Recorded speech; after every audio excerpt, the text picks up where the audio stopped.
মুন্সিগঞ্জের আমাদের এলাকার ভিতরে আমার খাওয়া বেস্ট একটা চটপটি হচ্ছে এইটা। আমি একদম মানে ছোটোবেলা থেকে এখানে খাই, যতবার আসি ততবারই হচ্ছে এখান থেকে খেয়ে যাই। এখানে হচ্ছে একটা আন্টি আর আঙ্কেল, ওনারা হিন্দু, ওনারা হচ্ছে চটপটিটা বিক্রি করে। মানে আগে ছোট্ট একটা জায়গা ছিল, তারপর আস্তে আস্তে বড় হয়েছে। এটা হচ্ছে ওনাদের মশলা। এই মশলাগুলো অলওয়েজ টেবিলের উপরে থাকে, একটা জগ থাকে টকের জন্য আলাদা, মানে যার যেটা প্রয়োজন সে শুধু সেটা নিয়ে নেবে। এক্সট্রা হচ্ছে ফুচকাও দিয়ে দেয়।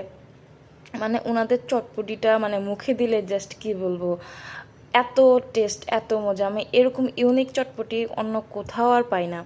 অনেক জায়গায় চটপটি মজা হয়, কিন্তু এটার টেস্ট একদমই ইউনিক, অনেক মজা। প্রত্যেকবার আমি হচ্ছে ইচ্ছা মতো বিট লবণ নেই, তার সাথে হচ্ছে ওনাদের টকটাও খুব মজা হয়, টকটাও নিই। নিয়ে হচ্ছে সব একসাথে মিক্স করে জাস্ট প্রত্যেকবার মানে খাওয়া শেষ হয় আর সাথে আরেকটু করে টক মিক্স করে খেতে থাকি। মানে টকটা এত মজা।